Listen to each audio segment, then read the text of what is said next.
In this video, we're going to talk about how to handicap NFL totals using a very specific niche. My name is MG Covers. Greatly appreciate you guys tuning in.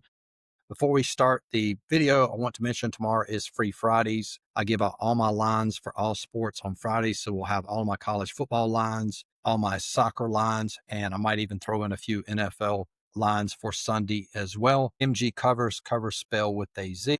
There's a link to my Instagram in the description of this video. So you get a ton of value simply by following me on Instagram. Now let's dive into handicapping NFL totals. And I want to give you some context of where I actually learned this from. Some of you know that I followed this channel for a while. I got started in this business reading a lot of Bob McCune books. He was an old school sharp. He was actually a former bodybuilder, and then he became a professional sports handicapper, wrote several great books. And what I'm going to share with you comes from his book, The Gambling Times Guide to Football Handicapping by Bob McCune. Most of his stuff is out of print. You can find some of it still on Amazon or search for eBay. A ton of value. And the premise of how I handicap comes from a lot of things I learned from Bob McCune. All right, next, let's talk about what I learned from totals from Bob McCune. We're going to start with an example game here with Detroit and Baltimore, and we'll walk you through this process. So if you look at Bookmaker, this line closed at 54, and the majority of books is where it closed. I'm at bookmakersreview.com, just FYI. So this total was set at 54. Very important to know this. The average number of points scored in an NFL game per team is 23.2. That's updated year to date this year.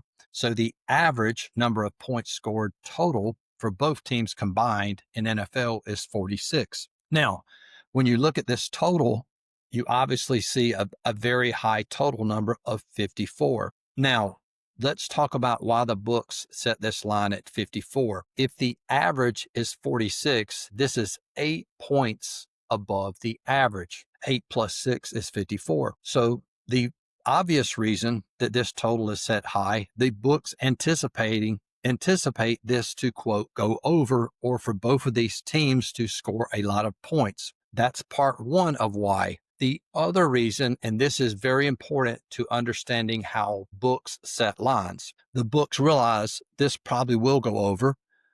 So there will be a tremendous amount of people to play the over.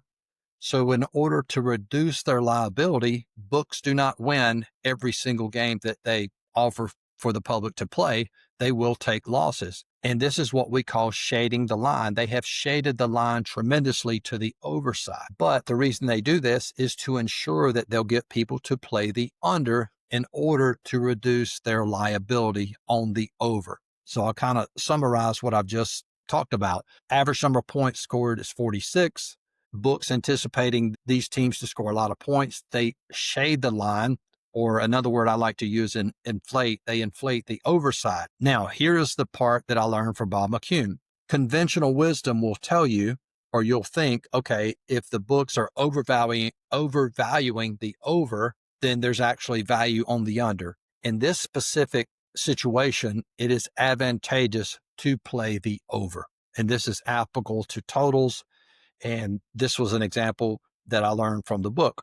Because again, if the books did not anticipate this line to go over, they would set the line more realistically.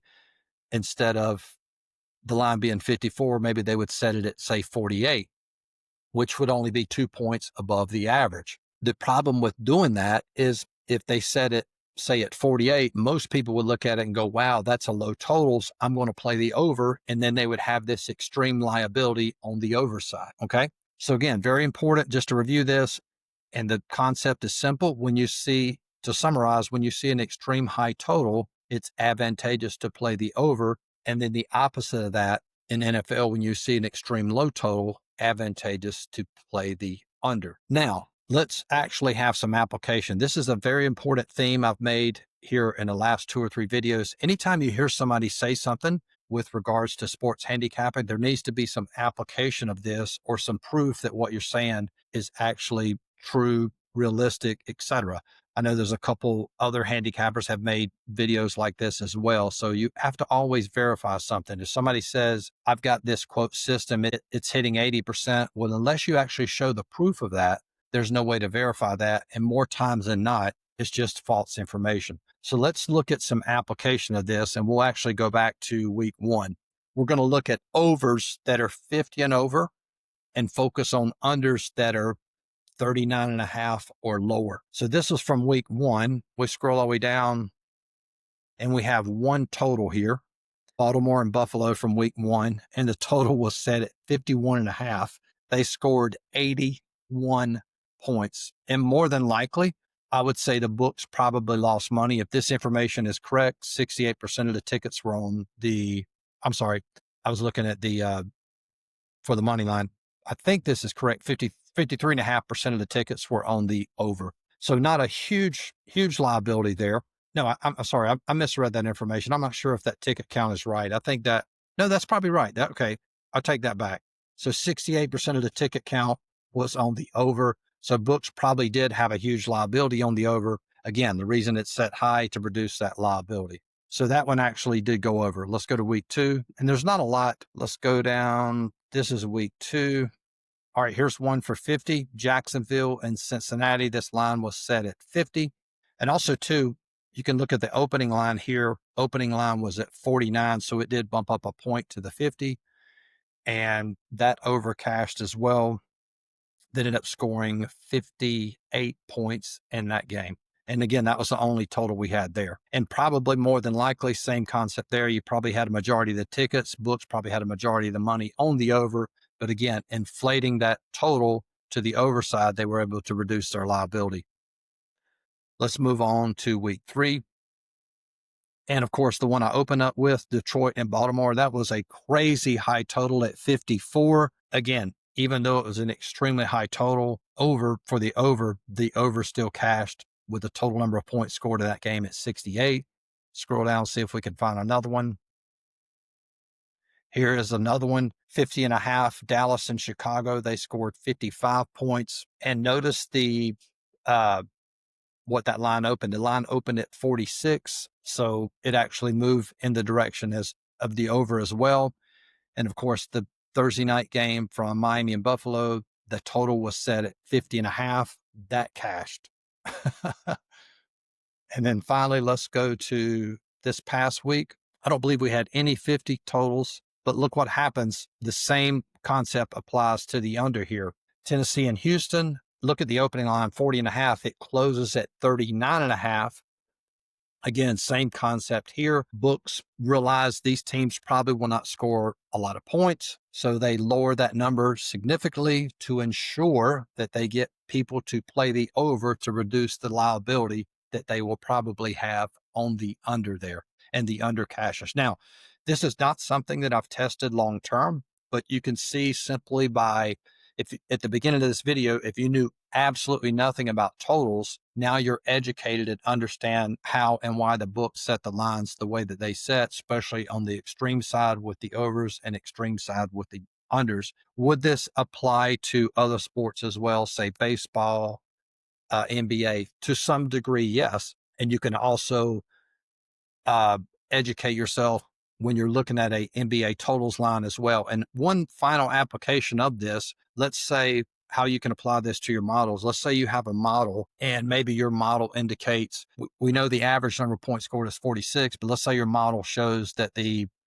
over should be 49. And then when you check the books line, let's say it was that Detroit Baltimore game where the line was 54. So the way that I would cap, I would go, okay, my line is 49. The books line is 54. I have negative -5 differential. I wouldn't handicap it that way. If I looked at my model and said, hey, my model anticipates this game to go over, and then I would see the books have it set at 54, I would still probably play that. Because again, going back to what we learned in the video, the books are shading the line to the over to reduce the liability on the over, anticipating a lot of points will be scored. Your model shows that more than likely the over is the correct play. You put those two together for a totals play on the over. Hopefully this brought you guys a ton of video. Before we go, I do want to mention my Substack. This is where I actually teach modeling. I've had a lot of fun, a lot of success with this. You can join for free. You can get a 7-day trial. I post about 3 or 4 times a week about modeling. We've got a couple actual models up for NCAA football. If you want to join, it's very inexpensive, $29 a month. And there is a link in the description of this video. Like this video, give me your thoughts on this, and we'll talk to you guys soon. Peace.